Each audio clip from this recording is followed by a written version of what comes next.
Fala professores, fala professoras, tudo bem com vocês? E aí, gente, preparados para mais uma aula de correção de questões da banca VUNESP, uma das bancas mais importantes na aplicação de concursos públicos, sobretudo na área da educação. Mas antes de nós começarmos, eu já convido você a acessar o nosso curso Como se preparar para concursos educacionais. E lá você vai ter um conteúdo completo para, já antes mesmo de sair o edital para qualquer concurso público na área da educação, se preparar. O grande segredo na preparação para um concurso público, sobretudo na área da educação, não é estudar assim que sai o edital. Não. Você sempre tem que estar ali estudando bonitinho, porque quando sai o edital, você já está, digamos, muitos passos à frente do seu concorrente, tá bom? Afinal, os concursos públicos na área da educação, eles normalmente cobram as mesmas coisas, mudando um autor ou outro aqui, acolá, uma legislação aqui, acolá. Mas, de maneira geral, a ideia e a concepção da formulação das questões, das provas, normalmente costumam ser as mesmas.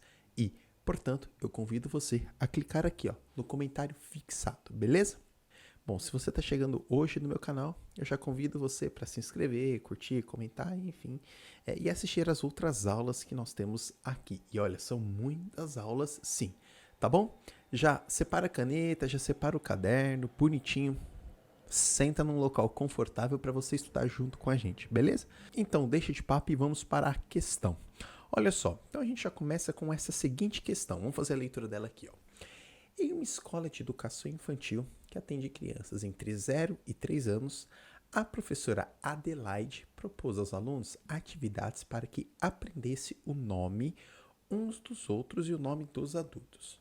Também propôs atividades para que aprendessem a colaborar com os adultos em tarefas simples, como recolher os materiais e os brinquedos. Conforme a Ribas, pode-se afirmar corretamente que essas atividades favorecem mais especificamente o desenvolvimento. Se vocês forem observar aqui, o enunciado ele nos traz uma situação de uma escola de educação infantil, e atende na educação infantil, que atende crianças de 0 a 3 anos. E aí ele traz como personagem a questão a professora Adelaide, que está então propondo uma atividade para que seus estudantes eles reconheçam o nome dos alunos, enfim, nome um dos outros, o nome dos adultos. E aí, olha só que legal, ela também, dentro dessa atividade, incentiva a colaboração em tarefas simples. E aí é muito interessante que o enunciado pede para que você, enfim, para que nós identifique que tipo de desenvolvimento essa atividade da professora Adelaide para crianças de 0 a 3 anos nos traz. Então ela traz assim primeiro, na alternativa A, que isso favorece a autonomia. Gente, a gente tem que entender que a autonomia, ela refere-se à capacidade de agir por si própria. Então, a criança ela consegue se agir por si própria. Ela consegue tomar decisões, ela consegue se autogovernar.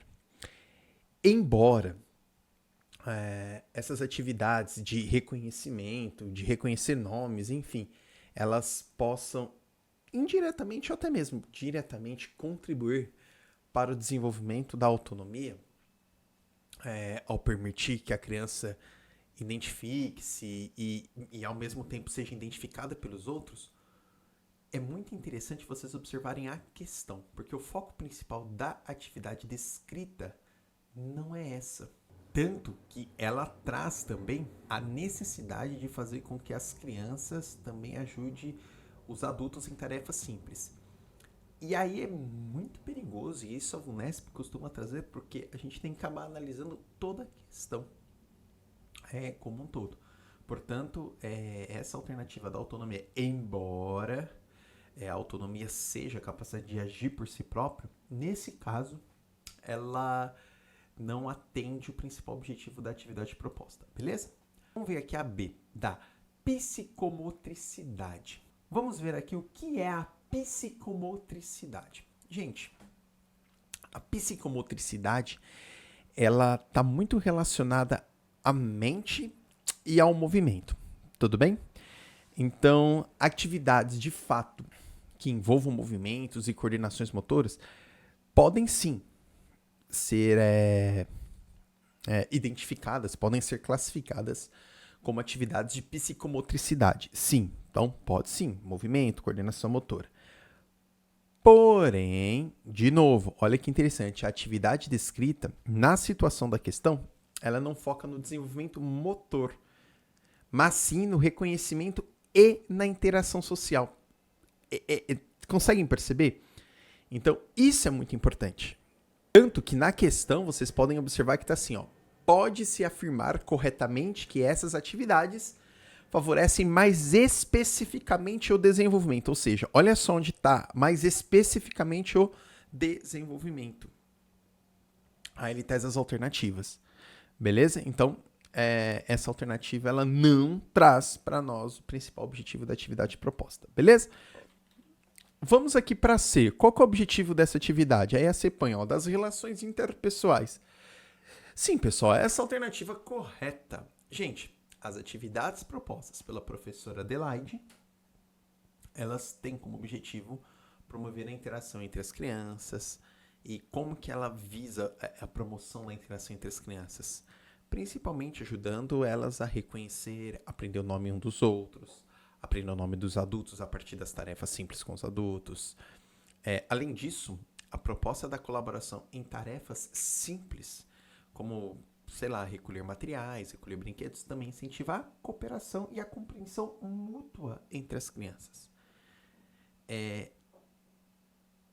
Tanto que nós sabemos, e até mesmo de acordo com a Ribas, que aqui nos traz, as relações interpessoais são fundamentais na própria educação infantil, porque elas permitem que as crianças desenvolvam habilidades sociais, enfim, habilidades em que elas aprendam a compartilhar, habilidades em que elas se comuniquem, habilidades em que elas respeitem os outros, beleza? Então essa é a C de certa. Precisamos entender porque não pode ser a D, nem pode ser a E. Então a D traz o seguinte, ó, do juízo moral heterônomo.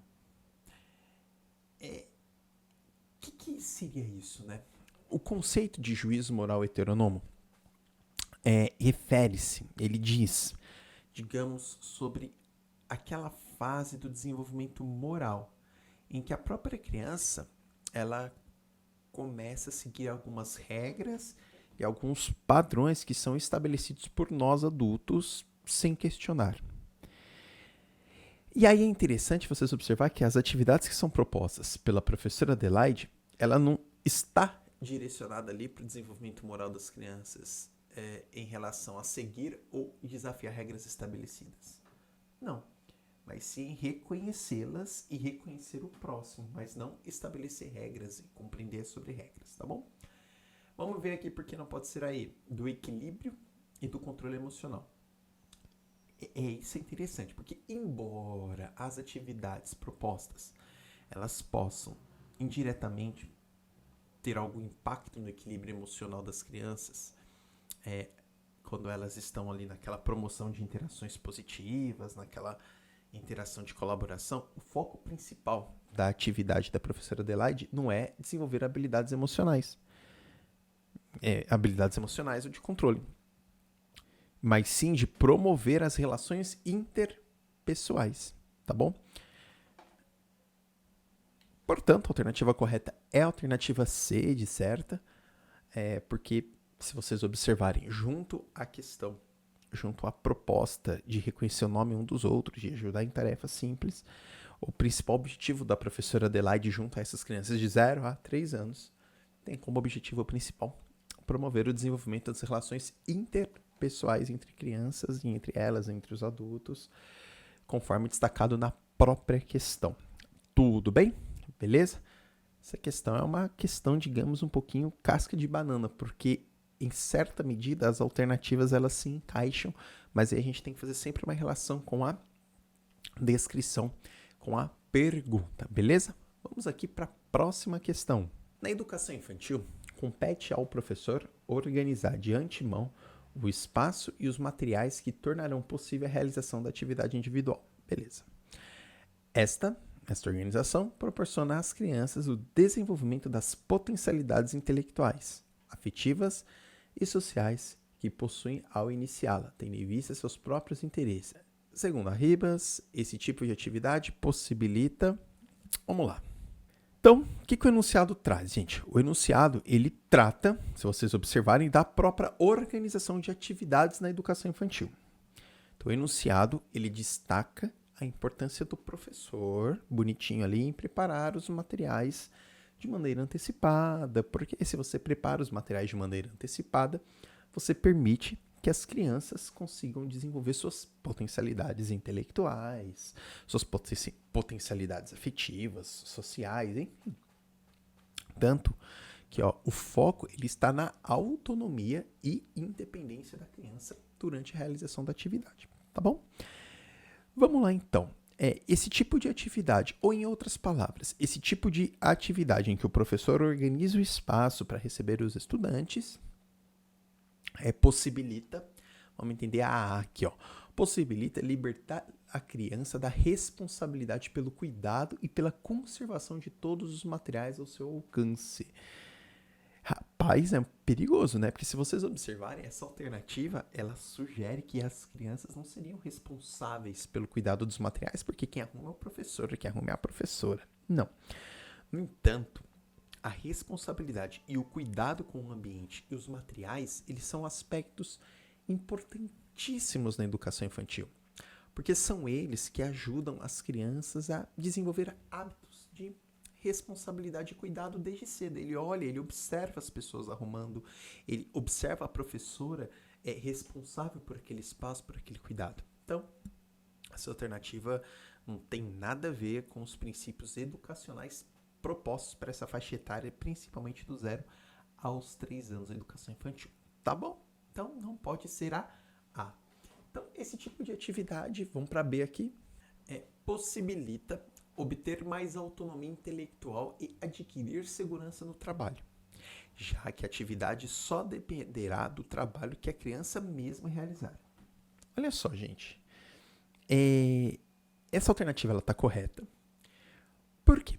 Se vocês observarem o que foi mencionado no enunciado, a organização prévia que a professora fez do espaço e dos materiais acabou permitindo que a criança ela passa a desenvolver suas potencialidades de forma muito mais independente, porque ela não tem que se preocupar necessariamente em arrumar aquilo.